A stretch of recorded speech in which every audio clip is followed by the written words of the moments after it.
Amen. Vous avez votre Bible?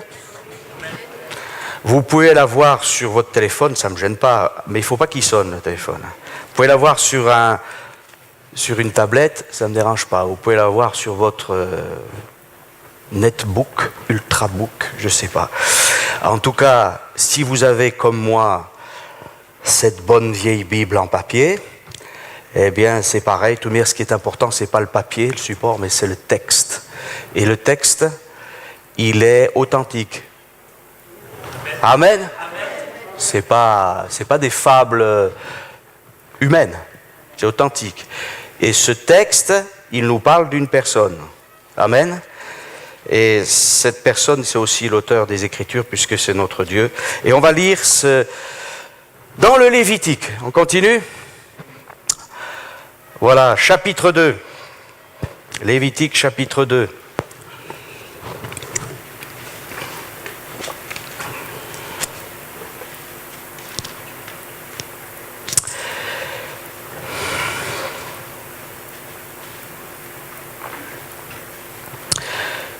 Lorsque quelqu'un fera à l'Éternel une offrande en don, son offrande sera de fleurs de farine. Voilà, ce qu'on appelle le froment aussi, le meilleur de la farine. Il versera de l'huile dessus et il y ajoutera de l'encens. Il l'apportera au sacrificateur fils d'Aaron et le sacrificateur prendra une poignée de cette fleur de farine arrosée d'huile avec tout l'encens et il brûlera cela sur l'autel comme souvenir. C'est une offrande d'une agréable odeur à l'Éternel.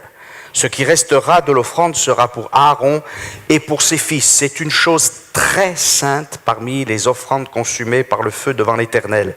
Si tu fais une offrande de ce qui est cuit au four, qu'on se serve de fleurs de farine et que ce soit des gâteaux sans levain, pétris à l'huile, et des galettes sans levain arrosées d'huile. Si ton offrande est un gâteau cuit à la poêle, il sera de fleurs de farine pétries à l'huile sans levain. Tu le rompras en morceaux et tu verseras de l'huile dessus, c'est une offrande. Si ton offrande est un gâteau cuit sur le grill, il sera fait de fleurs de farine pétries à l'huile. Tu apporteras l'offrande qui sera faite à l'Éternel avec ces choses-là. Elle sera remise au sacrificateur qui la présentera sur l'autel. Le sacrificateur en prélèvera ce qui doit être offert comme souvenir et le brûlera sur l'autel. C'est une offrande d'une agréable odeur à l'Éternel. Ce qui restera de l'offrande sera pour Aaron et pour ses fils. C'est une chose très sainte parmi les offrandes consumées par le feu devant l'Éternel. Aucune des offrandes que vous présenterez à l'Éternel ne sera faite avec du levain. Car vous ne brûlerez rien qui contienne du levain ou du miel parmi les offrandes consumées par le feu devant l'Éternel. Vous pourrez en offrir à l'Éternel comme offrande des prémices, mais il n'en sera point présenté sur l'autel comme offrande d'une agréable odeur. Tu mettras du sel sur toutes tes offrandes. Tu ne laisseras point ton offrande manquer de sel, signe de l'alliance de ton Dieu. Sur toutes tes offrandes, tu mettras du sel. Si tu fais à l'Éternel une offrande des prémices, tu présenteras des épis nouveaux, rôtis au feu et broyés comme offrande de tes prémices. Tu verseras de l'huile dessus et tu y ajouteras de l'encens. C'est une offrande. Le sacrificateur brûlera comme souvenir une portion des épis broyés, de l'huile avec tout l'encens. C'est une offrande consumée par le feu devant l'Éternel. Amen. Amen. Alléluia. Amen. Au milieu de ces sacrifices sanglants d'animaux, où il y a l'Holocauste, où il y a le sacrifice de communion et 2 sacrifices qui correspondent aussi au péché, eh bien, il y a là une offrande bien particulière qui n'est pas, une offrande animale, mais une offrande végétale. Amen.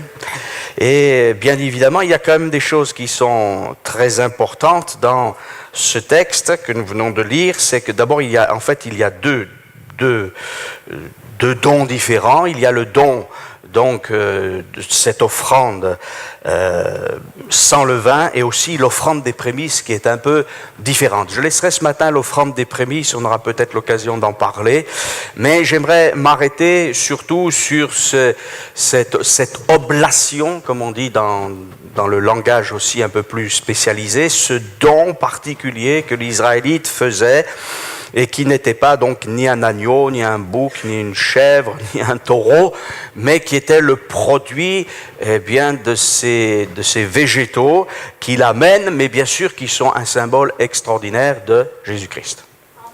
Amen. Parce que lorsque nous lisons la Bible, nous ne devons pas la lire simplement comme un livre historique, quoique si quand même, puisqu'au départ, il y a bien eu une offrande littérale qui est venue sur cet autel, et les Israélites le faisaient lorsqu'il y avait le tabernacle et lorsqu'il y a eu les temples. Aujourd'hui, ils ne peuvent plus le faire parce qu'il n'y a plus de temple, mais aussi parce que Christ est venu, donc la réalisation a été faite. Mais en tout cas, il nous est dit, lorsque quelqu'un fera à l'Éternel une offrande en don, son offrande sera de fleurs de farine.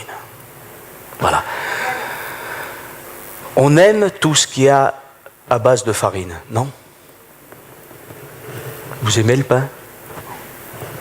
Non, vous n'aimez pas le pain? Ah bon? Moi, si je vis sans pain, je ne peux pas vivre sans pain. Non? Voilà. Et de toute manière, partout dans le monde, c'est vrai qu'en France, on fait un pain bien particulier. Hein?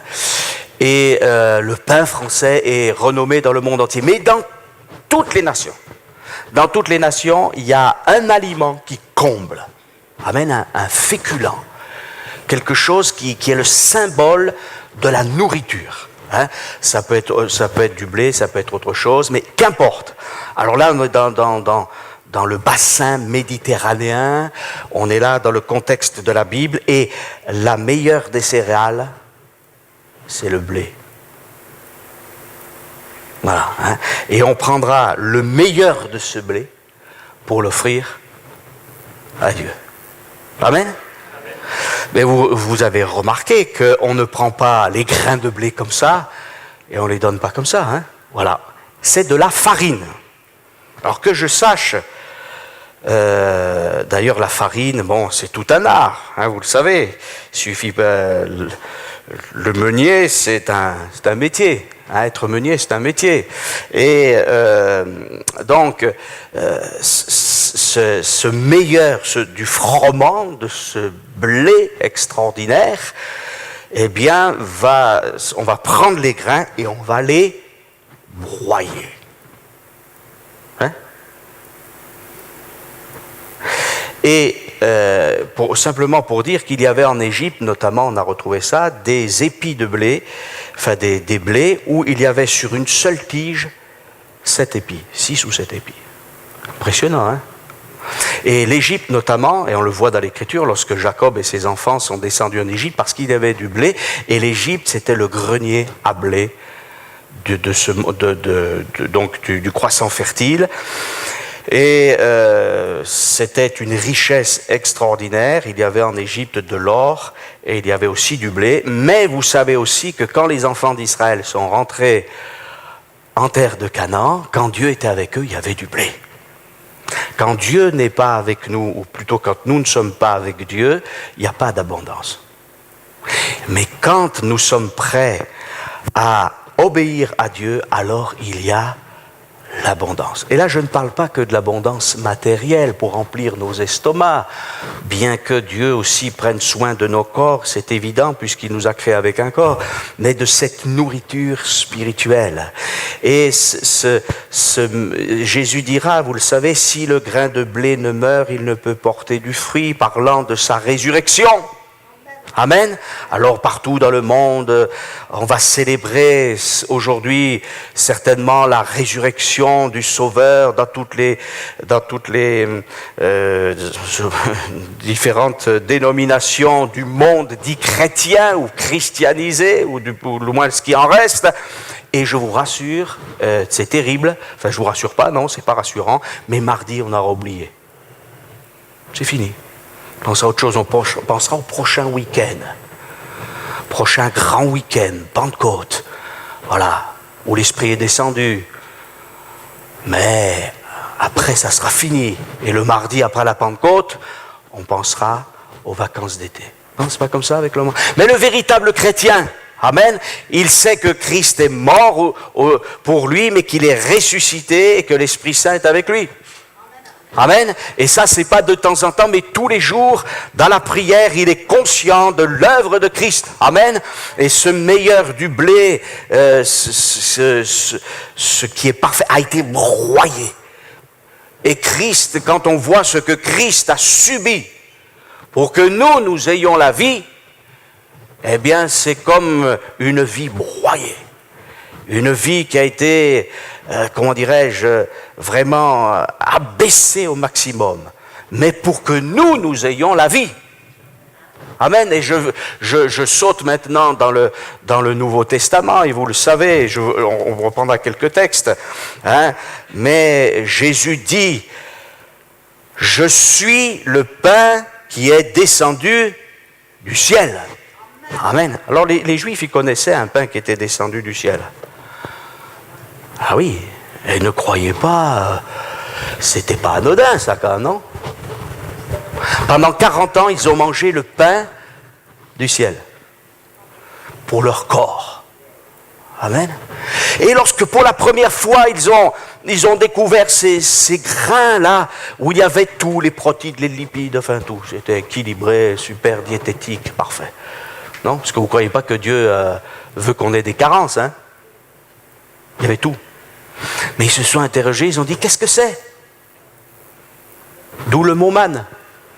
Et pendant 40 ans, ils ont dit, mais qu'est-ce que c'est? Qu'est-ce que c'est? Et encore aujourd'hui, il y a des gens qui disent, qu'est-ce que c'est que la bonne nouvelle? Qu'est-ce que c'est que cette histoire de pain descendu du ciel? Mais Jésus dira, vos pères, il parle aux Juifs, ont mangé la manne dans le désert, mais ils sont morts. C'était la nourriture pour leur corps, et nourriture, un miracle extraordinaire, un prodige quand même, pendant 40 ans. Mais il y a plus grand que la manne. Amen, c'est Jésus-Christ. Parce que lui, il répond aux besoins de notre corps, mais de notre âme et de notre esprit. Alléluia. Et lui, il est le pain de vie. Amen. Tout dans l'Écriture va vers Jésus. Et vous savez, si on veut être agréable au Père, il faut aimer le Seigneur Jésus. Si on n'aime pas le Seigneur Jésus, on n'est pas agréable au Père et on attriste le Saint-Esprit. Et Jésus me conduit vers le Père. Amen. Et l'Esprit Saint me révèle les Saintes Écritures. Oui, le meilleur. Dieu a donné le meilleur. En fait, là, et nous le voyons dans tout l'Ancien Testament, dans toute la première alliance, c'est l'Israélite qui apporte les offrandes. Oui. Il apporte l'agneau, il apporte le taureau, il apporte le bélier, il apporte la fleur de farine avec l'encens et l'huile. Mais dans la nouvelle alliance, c'est Dieu qui donne. À la montagne de l'Éternel, il sera pourvu. Et de la même façon que Abraham est prêt à livrer Isaac en sacrifice, mais il y a un bélier de substitution. Amen. Et des centaines d'années plus tard, Jean-Baptiste dira, voici l'agneau de Dieu qui ôte le péché du monde. Alors Jean-Baptiste parle de l'agneau de Dieu qui ôte le péché du monde, c'est le trait principal de Christ, mais Jésus parlant de lui-même dira aussi, je suis le pain vivant descendu du ciel. Amen. Vos pères ont mangé la manne dans le désert, ils sont morts, mais celui qui, mange ma chair et boit mon sang, il vivra éternellement. Amen. Et forcément, s'il y a la viande, s'il y a la chair de l'animal, il y a aussi le pain qui va avec. Amen. Et il y aura même la boisson qui va avec ensuite dans le lieu saint, puisqu'il y a des libations de vin.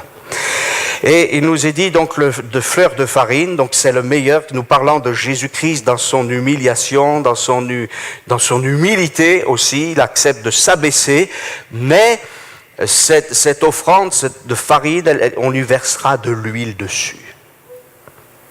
Amen. Et on y ajoutera de l'encens. Amen.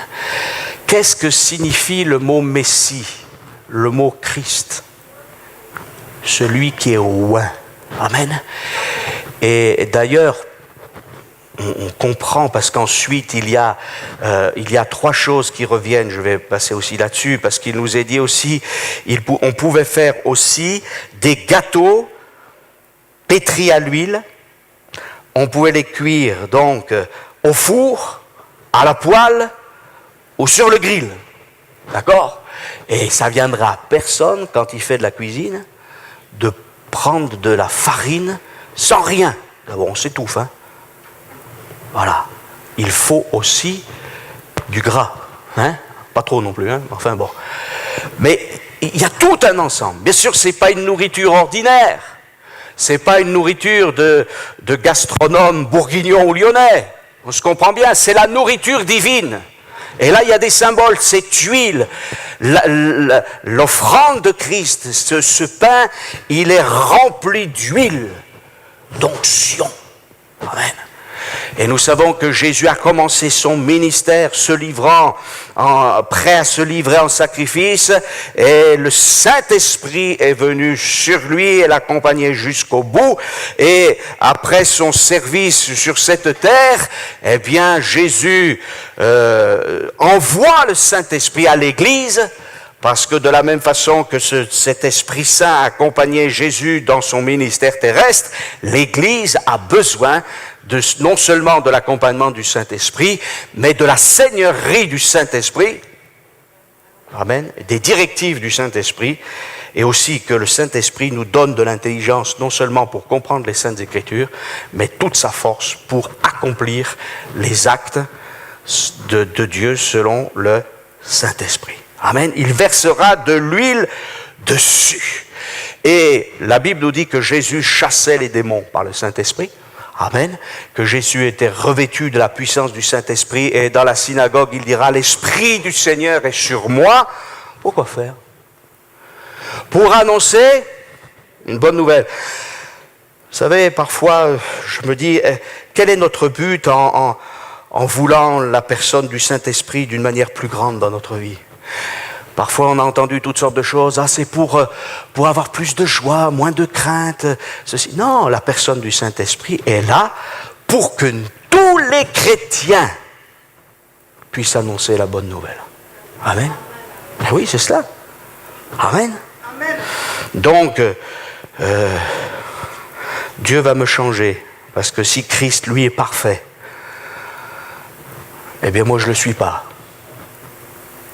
Nous ne le sommes pas, mais par sa grâce, nous allons être perfectionnés. Amen. Autrefois, nous avions l'esprit du monde et peut-être même l'esprit du diable. Mais maintenant, Dieu nous donne son Esprit Saint. Amen. Et puis, il y avait de l'encens. Et l'encens nous parle de l'agrément de Dieu. Amen. Quand même, Jésus a pu dire à son Père, je fais toujours ce qui t'est agréable. C'est-à-dire que la vie de Christ montait comme un parfum de bonne odeur auprès du Père. Amen. Et vous remarquerez que, à propos de ce don, de cette offrande en don, de cette oblation, il nous est dit, donc, le sacrificateur prendra une poignée de cette fleur de farine arrosée d'huile avec tout l'encens. Il brûlera cela sur l'autel comme souvenir. C'est une offrande d'une agréable odeur à l'Éternel. Est-ce que nos vies sont agréables à Dieu? Parfois, nous reconnaissons à juste titre que nous avons dérapé, que nous avons été négligents, que nous avons omis de faire certaines choses, que nous avons fait certaines choses mal, que nous n'avons pas eu toujours les sentiments qu'il fallait. Alors, nous pourrions peut-être aussi dire, eh bien maintenant, je suis fichu, et nous pourrions dire, comme l'apôtre Paul, malheureux que je suis, qui me délivrera? Mais grâce soit rendue à Dieu. Amen. Et si nous laissons la grâce de Dieu pénétrer dans notre vie, si nous laissons le Seigneur nous dominer sur notre vie, alors nous allons être des hommes différents, des femmes différentes, des jeunes différents, des personnes âgées différentes. Alléluia. Eh oui. Alors bien sûr, il faut aussi parfois que notre vie elle soit comme un peu broyée. Hein? Non. Il faut un peu qu'elle soit travaillée. Et quand on fait un gâteau, normalement, on le passe dans un pétrin. Seigneur. Ou alors, parce que là, maintenant, les robots, hein. On va dans le magasin du coin, on dit on va acheter un robot, 500 watts, 750 watts, 1000 watts, costaud. Vous avez les grands pétrins. Mais autrefois, c'était comment? Hein? Votre grand-mère qui fait la pizza ou le pain. Et je crois que c'est mieux quand c'est le divin boulanger qui met les mains à la pâte et qui nous façonne Amen.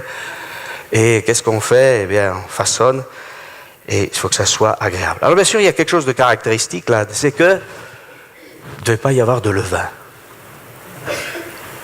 Un pain sans levain. Alors pourquoi? Est-ce que normalement, dans le pain, on met du levain? Mais, dans l'Écriture, le levain, il représente le péché, et il représente la vanité, il présente l'orgueil et tous les faux enseignements. Est-ce que vous avez remarqué que quand on prend... Alors ça ne veut pas dire qu'il ne faut pas manger que du pain sans levain en permanence, hein, c'est pas ça, on n'est pas dans ce domaine-là, mais Christ, dans son humilité, ne se fait pas remarquer. Vous l'avez constaté.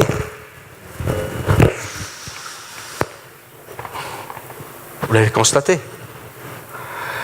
Il est là, il va guérir quelqu'un, il lui dit, c'est pas la peine de... Hein? Voilà. Il ne crie pas dans les rues, dit le prophète. Il fait un travail dans les cœurs et dans les consciences. Et méfions-nous, nous aussi, parce que nous, on aime bien des fois. Vous avez vu ce que j'ai fait? Du levain. Voilà. Alors avec 10 cm, pas 1 cm, on en fait 10 cm. Hein? Mais il n'y a que de l'air dedans. Hein? Et en fait, c'est une leçon.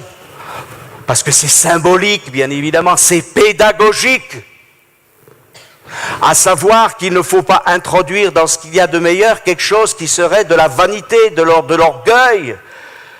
Et Christ, c'est notre Pâques. Amen. Et lorsque Jésus a dit « Ceci est mon corps, ceci est mon sang », il y avait là des pains sans levain, symbole bien de pureté, mais aussi, il faut le savoir, d'affliction. Parce que le pain sans levain, c'est le pain de la pureté, mais c'est le pain de l'affliction. Puisque lorsque les Hébreux sont sortis d'Égypte, ils n'ont pas eu le temps de laisser lever le pain. C'est à la hâte. C'est dans des conditions terribles qu'ils sont partis, mais la victoire était là. Amen. Et bien sûr, c'est un symbole de la farine, le meilleur, de l'huile, alléluia, de l'encens, sans hypocrisie, sans choses farfelues. Et d'ailleurs, Jésus parlera, il dira à ses disciples, gardez-vous de quoi? Du levain des pharisiens et des sadducéens. Est-ce que Jésus n'aimait pas les pharisiens et les sadducéens? Je vous pose la question. Attention à quoi vous répondrez. Hein? Mais si, il les aimait. Mais combien de fois il a rejeté leurs enseignements? Et Paul dira, j'avais un zèle excessif pour la tradition de mes pères, au point de mettre de côté les Écritures. Voyez? Et il a aimé le levain plus que l'Écriture. Et c'est pour ça que plus tard, il dira, que dit l'Écriture? Amen. Il servait Dieu, mais à sa manière. Et nous ne pouvons pas servir Dieu à notre manière. Désolé, hein? Il y a des gens qui disent, pourvu qu'on soit sincère, moi je fais ça pour Dieu. Non, attendez, Dieu a des règles. Et s'il avait des règles pour les sacrifices et les dons de l'ancienne alliance, il a des règles aussi dans la nouvelle alliance. Amen. Au point que Paul pourra dire, afin que vous ne fassiez pas ce que vous voulez. Mais parce que ce que nous voulons faire est toujours empreint de levain ou de choses qui ne sont pas agréables à Dieu. Et c'est pour ça qu'il faut revenir à Christ. Alléluia. Et il nous a dit que dans ces offrandes, eh bien, il n'y avait pas de levain. Voilà. Et tu apporteras l'offrande qui sera faite à l'Éternel avec ces choses-là. Elle sera remise au sacrificateur qui la présentera sur l'autel. Amen. Voilà. Et il nous est dit donc, ni levain, ni miel. Vous n'aimez pas le miel? C'est bon, hein? C'est bon, hein? D'ailleurs, c'est paradoxal parce que Dieu dit pays où coule le lait et le miel. Voilà, mais le miel, c'est quoi? C'est ce qui est rajouté par la sentimentalité humaine. Hein? C'est ça. Et ça peut servir de levain aussi. Alors vous pouvez manger du pain d'épices, je vous rassure, hein, allez-y. Et vous pouvez manger du pain avec le vin, c'est pas ça le problème. C'est toujours le symbole. C'est toujours la pédagogie, bien évidemment. On ne doit rien rajouter à ce qui est saint. Et il y a quelque chose de fort intéressant dans ce texte. Voilà, parce qu'il nous est dit, ce qui restera de l'offrande sera pour Aaron et pour ses fils. C'est une chose très sainte. Amen. Parmi les offrandes consumées par le feu devant l'Éternel. Très sainte. Pas souvent que ça revient comme ça. Hein. Les choses, c'est saint. Mais là, très saint. Amen. Christ n'est pas venu avec orgueil. Il n'est pas venu avec hypocrisie. Il n'a pas repris toutes les choses qui avaient été des pièges pour Israël et pour les nations, avec toutes sortes d'enseignements. Lorsque Jésus vient, il y a les Romains, il y a les Grecs, il y a les Juifs. Il y a toutes sortes de gens. Il y a des Grecs qui viennent voir Jésus. Et les Grecs, ils ont toute leur philosophie. Ils ont toute leur façon de voir, leur sagesse humaine. Mais les Juifs et les Sémites, eh bien, viennent avec leur intelligence d'Orient, avec cette sensibilité aux miracles et aux prodiges. Tout ça. Les Juifs cherchent des miracles, les Grecs la sagesse, mais nous prêchons Christ crucifié. Folie pour les Grecs, ou le monde occidental si vous voulez, et scandale pour les Juifs. Mais puissance de Dieu pour le salut de quiconque croit. Amen. Alors, pas de levain. Pas de ce qui est charnel, pas de moisissure. Ah. L'Israélite, encore aujourd'hui, le juif pratiquant, le moment de Pâques, et ils l'ont fait là il y a quelques jours, ils enlèvent de leur maison tout ce qui est levain, ou tout ce qui est à base de levain, ils enlèvent tout. Le levain, là, est-ce que c'est de la moisissure, non ? Et vous savez, ce qui est humain, ça ne se conserve pas. C'est ça le levain. Hein? Alors des fois on dit, mais on l'a toujours fait ça. C'est bien, oui mais c'est moisi. Vous savez que des fois les églises elles moisissent, excusez-moi de le dire. Hein? On a toujours fait ça. Oui mais tu vois pas que c'est moisi. Alors tu l'enlèves. Mais vous allez me dire, frère, on aime bien se rassurer parce qu'on a ce qu'on a fait autrefois. Oui, mais je vais vous dire quelque chose, et je l'ai déjà dit il y a quelques jours. L'esprit souffle où il veut. Tu en entends le bruit, tu ne sais pas ni d'où il vient, ni où il va, mais il est capable de régénérer un homme. Et je crois de tout mon cœur qu'il faut que nous restions bien, sur les bases de l'Écriture. Tout homme, toute femme qui prêche un autre évangile que Christ crucifié, ressuscité d'entre les morts, qui pardonne les péchés, qui change les vies et qui revient bientôt, il est en scandale pour Dieu. Mais attention à nos traditions humaines. Et si nous voulons une église vivante, il faut être plus sensible au Saint-Esprit. Et le peuple dira Amen. Bien sûr, c'est aussi un petit peu plus difficile parce qu'il faut avoir une vie de piété et chercher la face de Dieu. Parce que si c'est faire toujours comme on a fait, sans comprendre, en disant de toute manière, on nous a dit de faire comme ça, et puis on continuera et on se donne bonne conscience, c'est du levain. Mais je vais vous dire aussi autre chose, c'est que ce qui est nouveau peut très vite devenir du levain. Et il y a des gens qui disent, oui, il faut tout changer, hein, dans l'église. Non. On ne change pas l'écriture, on ne change pas le message. Mais je crois que pour notre génération, il faut que nous soyons remplis du Saint-Esprit pour toucher les cœurs et les consciences. Et que nous ayons autre chose. Et vous savez, ça, quand on veut faire du... D'ailleurs, en général, enfin en France, ou du moins, autrefois, c'était la boulangère qui faisait le levain. Et vous savez comment? En prenant de la pâte du jour, et le lendemain, eh bien, ça servait de levain. Un jour, mais c'est moisi. Et il y a des gens qui disent, voyez, on va vous apporter un nouvel évangile, mais non, on a un autre truc. On a 3 clés pour le succès. Hein, je reviens sur mes clés. Hein. Ou 18 clés, parce que des fois, c'est le nombre de clés, on a l'impression d'être dans une prison. Hein. Voilà, ouais, attendez. Alors, il faut faire ça maintenant, vous voyez. Et des modes, j'en ai vu, je pourrais vous en citer. Hein. Non? Le réveil va venir par les chorales, il va venir par le ministère de la femme, il va venir par des super ministères de prophètes, il va venir parce qu'on fait ceci, cela. Enfin, ou alors il y a des gens qui disent il ne faut rien changer. Mais notre Dieu est un Dieu à la fois qui nous bouleverse et qui demeure éternellement. Amen. La parole de Dieu, elle demeure éternellement. Mais vous avez vu que Jésus ne fait jamais 2 fois la même chose. C'est déstabilisant. Hein? Non, c'est pas déstabilisant. C'est glorieux. Parce que nous, les êtres humains, dès que c'est quelque chose de spirituel, dès que c'est quelque chose d'entre guillemets de religieux, oh, ce moment-là, il est là, on fait ça, ce moment-là, on fait ça, ce moment-là, et surtout, il ne faut pas changer. Mais vous savez que notre Dieu est le Dieu de l'histoire et qu'il avance. Amen. Il a dit à Ève, ta postérité écrasera la tête du serpent. Mais entre-temps, il est venu à la croix du Calvaire. Alléluia.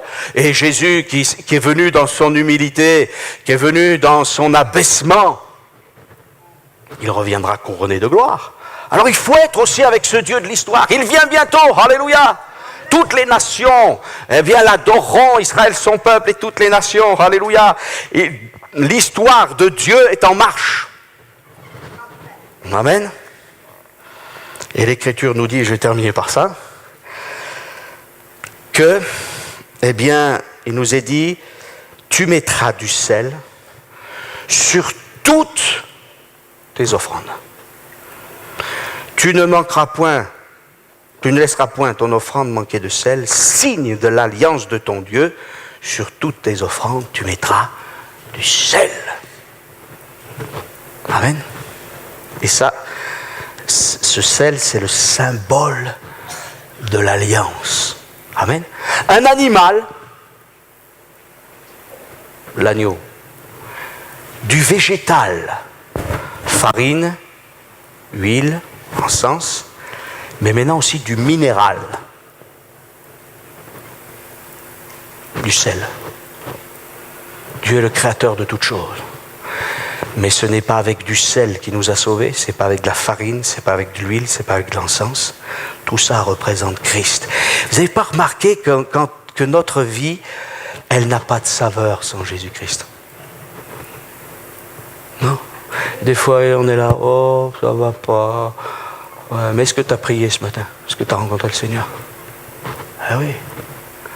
Ça n'a pas de saveur, pauvre, hein? Pauvre petit chrétien. Mais attendez, il n'y a pas de la saveur quand on témoigne de Jésus-Christ. Il n'y a pas de la saveur quand on loue le Seigneur, quand on est dans sa présence. C'est lui qui donne de la saveur à notre vie. Et c'est une alliance éternelle. C'est pas demain ta vie sera salée, demain elle ne le sera pas. Mais Pierre avait compris cela. Lorsque Jésus même sera assez, semble-t-il, enfin au dire de certains, dur dans ses paroles, il ne l'était pas, c'est pas vrai, c'est leur interprétation, c'est leur ressenti. Et Jésus leur dira, et vous voulez pas vous en aller, mais Seigneur, à quel autre irions-nous qu'à toi? Tu as les paroles de la vie éternelle. Amen.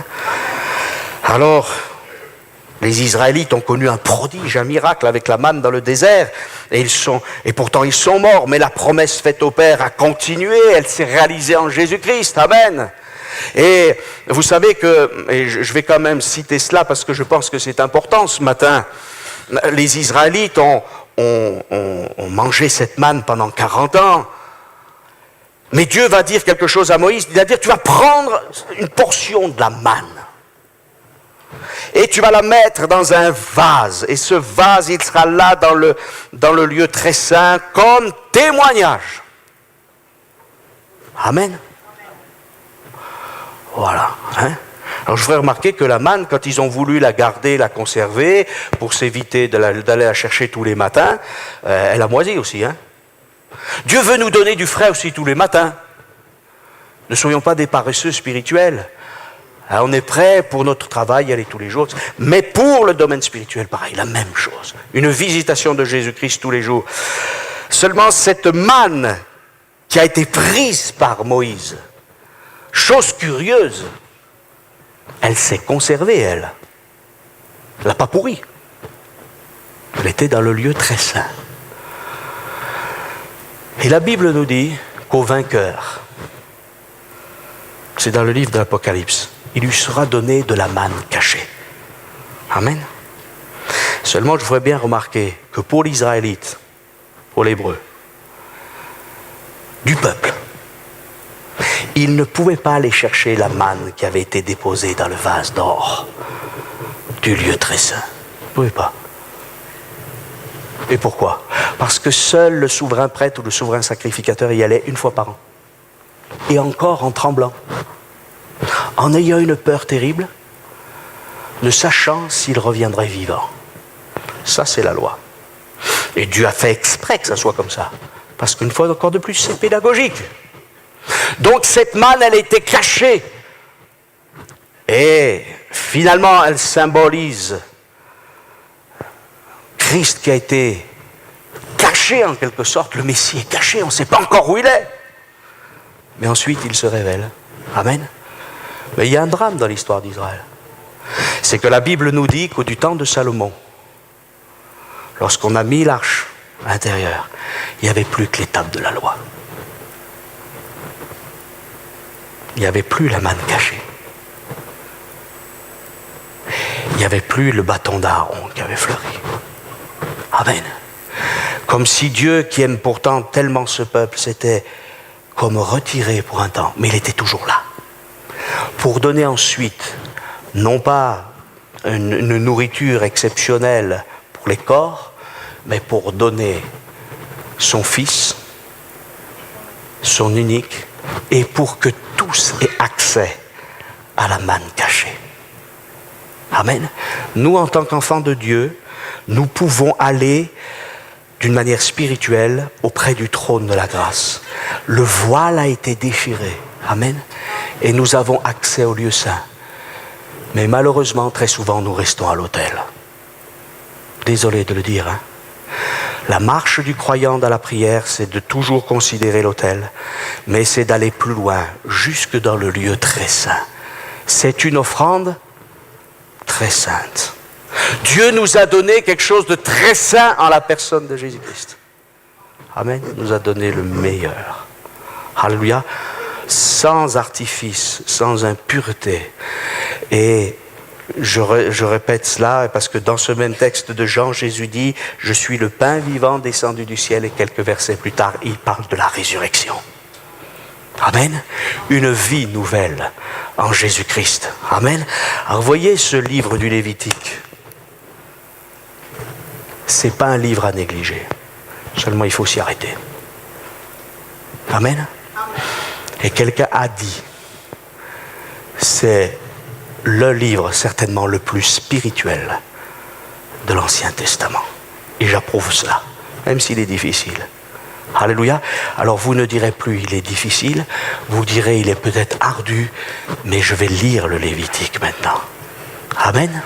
Gloire à Dieu. Toute écriture est inspirée de Dieu et utile. Alors lisons l'écriture, non pas avec des traditions de quelque bord que ce soit, mais avec la révélation de l'Esprit, parce que l'Esprit nous révèle Christ. Amen. Jésus, le Sauveur du monde, le Messie d'Israël, le Christ des nations. Amen. Il nous révèle celui qui est notre Sauveur, et nous voulons encore le bénir ce matin.